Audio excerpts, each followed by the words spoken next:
can you see this person's perspective, Right. but can you see beyond this barrier that is in front of you right now? And we do get to that place of gratitude and actually appreciation. Now, it takes us refusing to stay in a victim mindset in order to do that. We are no victims. We're no victims. I like your Oprah set. Thank you. Under the maples. Under the maples with Devon and Teri. That's what we're doing. We're doing right. today. With my shed in the background, but that's okay. And I got to apologize for last week. Y'all, we did a show, but operator error. I put it down to be at 12 a.m. And y'all, I had to take that thing down because I didn't want y'all to all get ding, ding, ding at midnight. But we've got an extra show, so there's no telling. And it's a good one. It is a good one. It is. But you know what? Even though we accidentally missed last week, it was very heartwarming to get the texts and the emails and the messages about what's going on. I mean, I got a couple of dozen of, where are y'all at? And I mean, I was walking through Walgreens and like, oh my gosh. And then you texted me and I'm going, I'm eating a po' boy. I don't know about you. It's like we were going on with our life but like you said, we got one in the can. It is fantastic. I'm super excited about that one. And we're here today. And hopefully next week I'm converting everything to audio too. So you have your audio podcast. I learned that while we love to be face to face like this and we love the interaction, but there's also the audio thing that if you're going on a trip or you want to re-listen, I want those banked so we can have those and so we can share those with you. And for those of you that are joining us on YouTube, you can click subscribe and click the bell so that whenever we go live, you get to see it. And make sure that you follow us on Instagram as well, because Teri does an amazing job of keeping some fodder there to get your mind going. Like this morning, she got my mind going, and this is where we're going, turning our fear into fuel. I mean, and I really thought of it. And I looked at all these, and the reason that I picked the shadow boxers is because notice that the shadows are us. Oh, yeah. It's just us. And I really felt it this week. Now I want to get this because you texted me this morning, and this is how we do things. We just, whatever's on, if it's on my heart or if it's on her heart. And sometimes I forget to tell Teri what's on my heart. I just post it and I go, oh, and she finds out when you do. That's how good she is. But where is it here? Discovering our gift, how we often run from the thing that calls to us because of fear and judgment or others' opinions. And I thought that was brilliant, because I cannot tell you the number of people in my people group, whether it's friends or family, that have feared themselves out of doing something they really always dreamed of doing. Absolutely. Absolutely. And here's the thing with the gift part, that can be a gift of something that you truly love doing or you're inspired to do, or it could be that internal, and I guess eternal nudge that says, this is your work to be done. So this is your work to be done. And we can go, oh, that's real sweet. Thank you for that. But no, thank you. I'm not going to do that because I'm just not good enough. Oh, I guess I'm outside. So I'm not mute if my dogs decide to go crazy. But, we will run from that and we'll say, no, I can't do that. And if it's our gift, then it is our obligation to unwrap that gift at some point. And the saddest thing, I think, is when we have a gift that we hear calling to us through the years over and over and over, and we refuse to acknowledge it. Yeah. And then we leave this earth and it's still there on the shelf with its little bow on it. And all all of the blessings it could have given us and all of the blessings that it could have rippled out remain unreceived. There was a story that I heard, and it was a preacher story, and it was one that someone got to heaven, and there were all these presents, and they got closer and closer, and they all had little tags on them with that person's name. And they said, "What were these?" These were all the things that were waiting for you, but you never would open them. Yeah. And I think you and I've had that conversation as well. Mm-hmm. That truly is. I have someone in my family who I love with all my heart, and in my big extended family, and they have a real gift for something. I mean, a real gift for something, but they won't do it because they've invested so much time in something else. Mm-hmm. And the days of working yourself into a stupor so you can work so many years and get the gold watch. I mean, come on now. Is the watch really that important? You can buy a watch any day. I mean, are you really waiting to spend your life doing something? People will spend a lifetime doing something they actually hate. Oh, absolutely. Because they've invested the time. Well, they've invested the time, and as I had said to you in our exchange, also they have a personal investment in others' expectations of them. I have a former client, and I say former client because they are thriving now. Good. And they are thriving from a big city hospital setting where they were a surgeon to throwing clay at their own art studio in a beach setting, and could not be happier because they listened. They kept seeing that little gift on the shelf, but they kept going, nah, not today. No, I can't do that. No, I can't do that. And finally, well, let me see why I can't do that. Well, if there's really the only reason I can't do it is because I'm choosing not to. One of the things that I've heard as an excuse for not pursuing a dream is education. I just don't have a degree in that. I don't have a degree. It's too late for me to go get certified. It's too late for me. Age and education are not prohibitive, you guys. I mean, Not at all. especially now, there is actually, if you're listening in Tennessee, there's actually a government program that if you have started something in your life and you've got some college credit, you can actually go back for free. And it's kind of like the Tennessee Promise for beginning students, but it's for returning students. There's a whole program, and your education's free.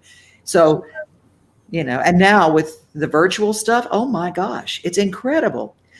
Speaking of, Rhonda Smith just joined us, and Dr. Rhonda Smith, she had a dream. She had a prayer, a calling, and everything in the world could have scared her into doing it. She started Rest Stop Ministries to help women. It's a long-term care program for women pulled from human trafficking to give them a head start in life. And they've had their first graduates. And it's amazing. But I watched that dream germinate with her, and she could have used every excuse in the book. I just want to tell you, when you just shared with me what she did, because I don't know her, I literally had chills run all up my neck and my shoulders. And you know me, so that's a thing. It's a thing. It's a thing. She thing. did it, and she's just saying now, at age 50 is when she started. Now she was head of a university department. She was head of so she could have said, well, this is just crazy. It's just crazy. I mean, hi, Diane. Diane saying hi. And Ronnie's giving some love. But you guys, if you want to find the Rest Stop story, follow them on Facebook and YouTube, because she just completely did something different, but it's life fulfilling. That's beautiful. It is. That's beautiful. And that's what I'm talking about. The gift that sits on the shelf. Like when we have that, I told a client the other day, I said, they said, well, I just can't. And I said, why? Well, I have kids. And I said, but don't use your kids as a scapegoat. Well, I have a husband. Don't use your husband as a scapegoat. That's a heavy burden to put on a kid. That is a heavy burden to put on anyone, and especially a child that says, my parent didn't fulfill their dream because of me, and it's like, no, that's not okay. Being able to discipline your focus and knowing what it is that when you feel that tug, or you feel that whisper, or you feel that nudge, or you see the signs, or you have friends that say, man, you really are good at that, or you have a gift at that. Right. Doesn't mean you have to have a career in it. I mean, some people do, but other people, maybe it's gardening and you want to grow daylilies and give them away, or whatever it is. That little box on the shelf with the bow on it has this invisible umbilical cord of such that is right into your soul or your heart. Oh yeah. And it's always there. And Ronnie said it was radical obedience, and it was radical. And when a calling grabs a hold of you, you can tell it no a long time, but you won't feel peace until you do that radical thing. That is, you answer that call. Wayne, who by the way has a really gorgeous picture, he just posted on his Facebook page. Wayne, it's gorgeous outside where Teri is. It is. Thank you, Wayne. Yeah. Elizabeth saying, it looks gorgeous. Oh, and what is Ronnie? Your kids will be so proud of you as long as you don't abandon them in the process. Absolutely. And, our biggest limits are our own self-imposed limits, the majority of time, the majority of time. And, we always hear where there's a will, there's a way. But most of the time, what we find out is that when that opportunity, gift, whatever we want to call it, is sitting there and going, hey, I'm still here, and it's like, oh yeah, you're still there, but I can't do that, well, I'm still here. I had that experience, when I started doing this career full time. I had another full-time career. Oh, yes, you did. And this little box at a university. Yes. And Dr. Teri. And this call, just kept saying, I've been here, and I could reflect back on being 17, 18, 20, 28.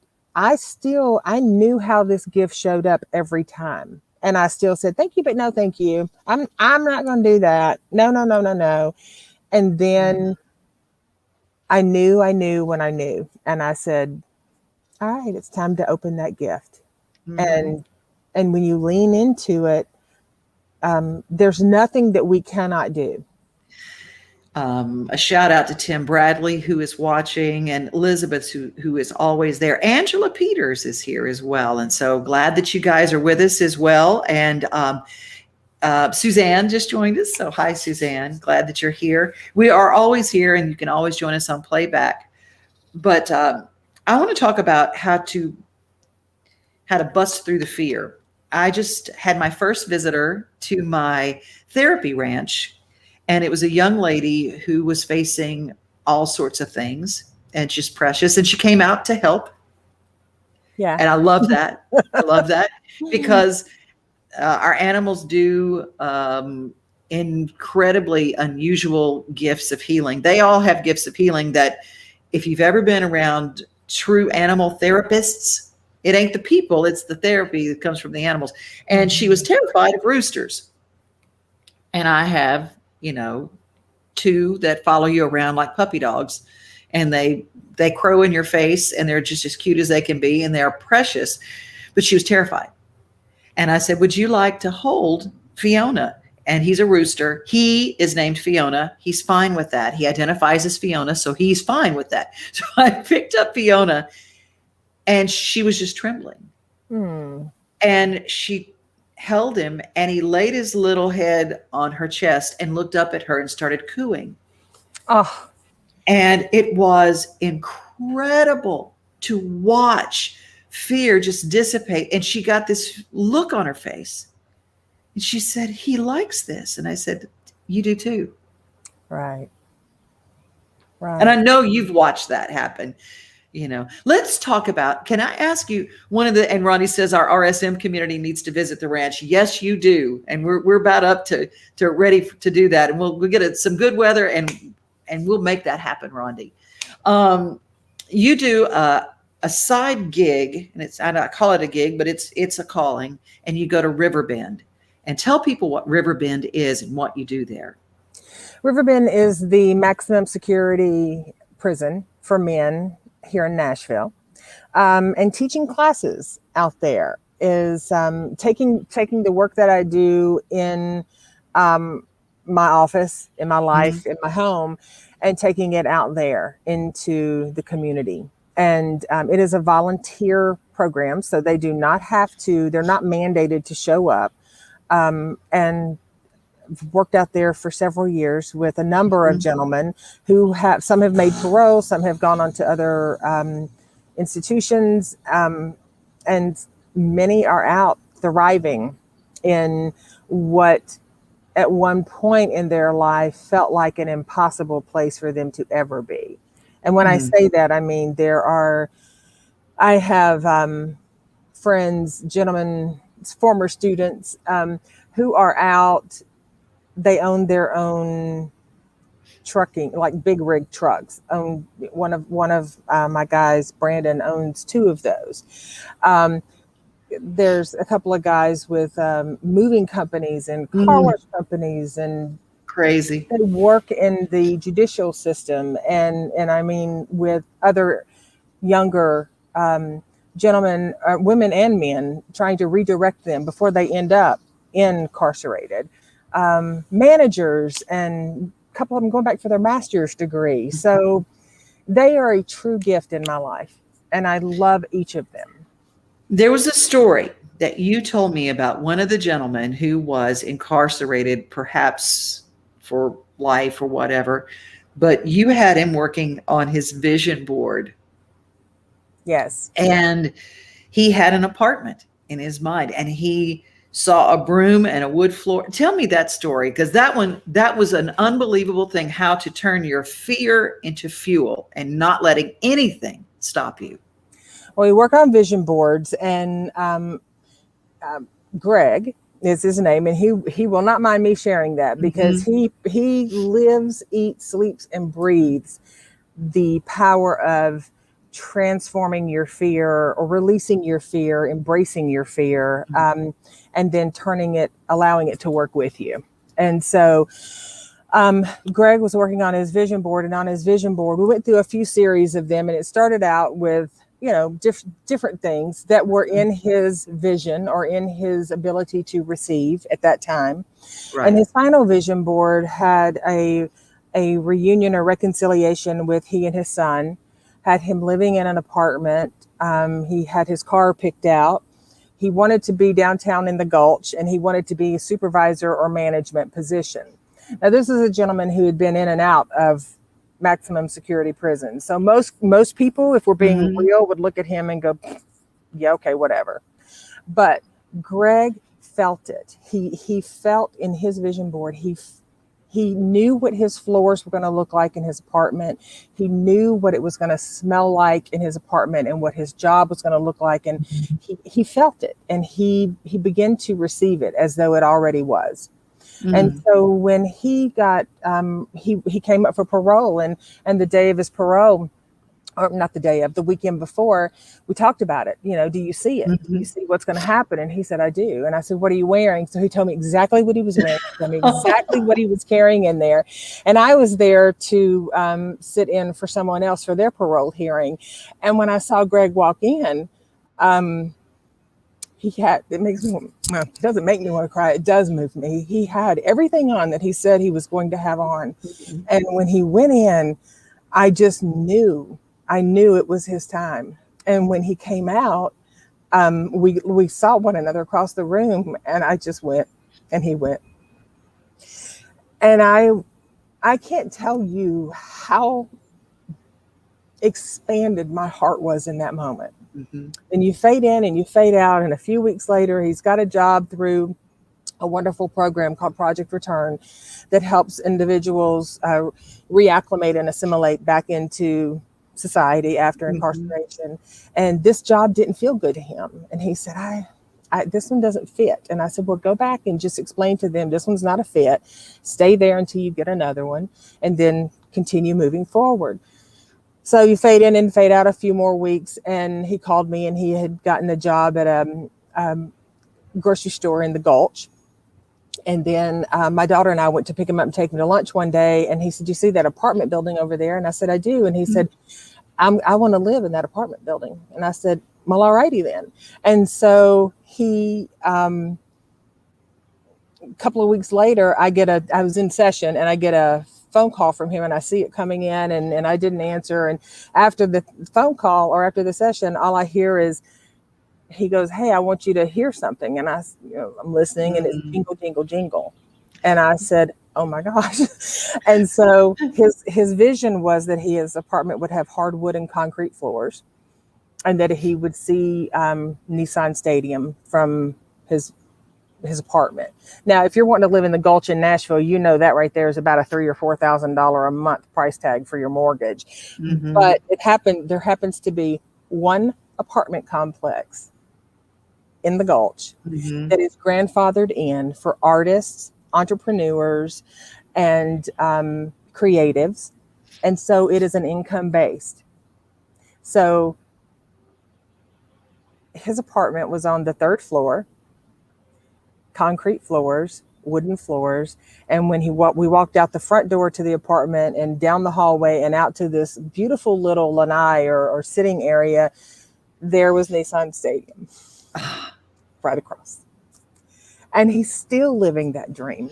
He still continues. He has reconciled with his son. He is a fitness trainer at the YMCA, or personal trainer. And he's just one of 12 or 13 individuals who have chosen, no matter what that fear was that they wouldn't fit in, or they couldn't achieve, or they couldn't be, chose to change that. And so when I work with people and I say, if you just commit to it, you can do it. And I have so many people go, it's just so hard. And I'm like, I get it. I get me trying to get my size 11 foot in a 7 is going to be hard. It is challenging, but it can totally happen. Well, maybe not the size 11 and a 7, because that's unrealistic. But we can. I've done it with jeans, though. Lay down, squeeze around. That's better than comfortable, girl. You know what that is. Oh, I love it. Well, Rondi says, wonderful redempted story. And she also said that our clients teach us as much as we teach them. I love it. Amen. Most importantly, hope heals. And that's true. That is true. Ed Graham is joining us as well today. But I have to share, Marty Luffman, who's watching, says, good show today, talking about turning your fear into fuel. Whoo, Lord have mercy. Y'all, Marty is my insurance guy. Smyrna State Farm. He has won all our Main Street awards at Main Street Media. He's been the top insurance guy out there. And he was just driving along in his beautiful Corvette one day, and he was broadsided by a truck, a guy from a swimming pool company. So it wasn't like an 18-wheeler truck. It was a big truck, a big enough truck. And then he thought he was going to be okay. And then he lost the ability to walk, and he's been laid up for a while, but he is not giving up. People are praying for him and sending good messages to him, but he is doing the work to not just hop in a wheelchair again, but he wants to walk again, and he's working on it. And I loved him, Marty. I'm just sharing a story because you shared it on Facebook. He said one day he was just sitting there, and he had no feeling in his legs, none. And all of a sudden his legs started itching. And have you ever been, itching can bother you to death, but he was praising God and thanking God for the itching because he could feel it. Absolutely. And he's you are my hero, Marty. And he's working on some things with his core. And there's a lot of things with fear and just getting on to the next level. But prayers for you, Marty. And thank you for sharing your story. Follow Marty on Facebook because he's really open with how he is fighting this fight. Nice. Good for him. Yes, and staying the course. And Tim, how inspirational, what a blessing. And it is true. And everybody's got a calling. And I will tell you that there are those little things that eat away at you from the other side. And they're just like, I want you to do this. I want you to do this. Mm-hmm. Mm-hmm. And, even with starting my therapy ranch, I had every reason to say, no, I can't go back to school for this. I can't do blah, blah, blah, blah, blah. Mm-hmm. But you know what? It just stepping into it and saying definitively, this is who I am. This is what I'm doing. It's amazingly that creates a tidal wave of current to take you to where you need to be. Absolutely. And I tell people all the time, if you will commit to the willingness, because sometimes it's a big jump. If you just say, oh girl, just let that fear go and move on into it. That can be challenging depending on what life experiences you have had and what your circumstances and situation is. However, if you can commit to just being willing to love your dream more than you fear failure, you can change your life. And, and that is quintessential to living a life that allows you to be plugged in and allows you to actually live life. I mean, we've all been in that place where a day, a week, a month will go by and, sometimes we don't even know what we had for dinner the night before. I mean, there's not a joy. We get in the ho-hum. We get in this is just a safe space. So I'll just stay here. Mm-hmm. But that little box that's on the shelf with the bow around it, just with your name just hanging there. Your name just sits there going, every so often, I'm still here. I'm not going to bully you, but I'm just going to let you know I'm still here. And no matter where you go, I'm going to be, it's like your own personal little stalker, but in the best possible way, right? So it's like, I'm still here. And what we'll say is, oh, I can't do that. Who am I? Who am I to do that? Right. And I say, why not? I mean, because truthfully, regardless, whatever your spiritual belief is, if God has put a gift within you, you are divinely ordained to open that gift. Now, what you do with it is totally up to you. And whether you succeed with it or whether you crumble beneath it or that, you can't blame that on anybody. And it's not even about blame, but that responsibility lies on us. Right. So we also have to know that our gift is not just our gift.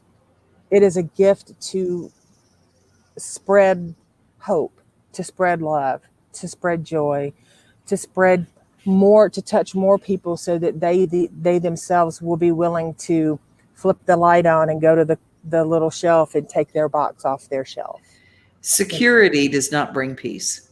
Everybody thinks security brings peace, but peace is when you are in the flow of what God has for you to do, period. Your creator, and whatever you call that. And I have my wonderful recovery friends, of your own understanding. Mine, it is when Jesus say, go here, that's me. That's my thought. So, but you grab a hold, and I always say, like my friend John Mahomes says, you can pray to anybody, but Jesus going to answer. But everybody has a divine calling on their life. And I always say that if you say no, it doesn't mean someone else is going to step in and do that job. It's not theirs to do. Means that job doesn't get done. Because when we have a gift box that says calling with our name, literally it was created just for us. Mm-hmm. Yes. And when people will say, well, gosh, I don't want to, I've had people say before, I don't want to do that because then people will think I'm special, or I think I know more, or I think whatever. And I said, that's your stuff. You need to learn where to lay that stuff down at, because that has nothing to do when we are stepping into our gift. It has zero to do with us being in a place of ego going, look at me. Hey, look at me. We're not doing that, I mean, if you want to do it, knock yourself out, but that's not what the majority of people do. Most people step into their calling reluctantly. or their gift, their calling, their purpose. I mean, we get kind of, it's a play on words a lot with some of that, but it's, and it's not just that people have one thing to do. Yeah. I mean, you can have a shelf lined up full of stuff, and you might not get to. Where I'm coming from is that when you hear that nudge, when things keep presenting themselves to you over and over and over, and Right. without convincing yourself one way or the other, I'm drawn to this. I'm drawn to this. But then the thought of doing that, public speaking, right? I dropped out of college the first time around because I did not want to do public speaking. Forget about that. See, focus on one person, look into their eyes, visualize everybody naked, whatever. That never helped me. No. I couldn't stop laughing. I dropped out of college because I did, but it's okay. Because I love what I do now. And it was a beautiful experience. Dropping out of college in the moment was, oh my gosh, I can't believe I'm doing this. I'm giving up on my dream. I didn't give up. I just hit the pause button for a minute. And then I went back and since then, what do I do for a living? I freaking talk to everyone. I know, and y'all can see her at the TED Talks, Teri here, Miss Ted. And then, hey, we're bringing things around. Thank you to Don Strickland, who says today was a great show. I appreciate that. And I love Rondi, who closes with thankful to you two today as he's still calling me deeper. And I needed this encouragement today at age 58 that I am not finished yet. Girl, you're just getting started. You're just getting started. Yes. Yes. And so you guys, I'm so glad that you were with us. This was a really fun topic. Thank you, Teri, for sending this. We are turning our fear into fuel. And how do people get in touch with you if they want to see you, Teri?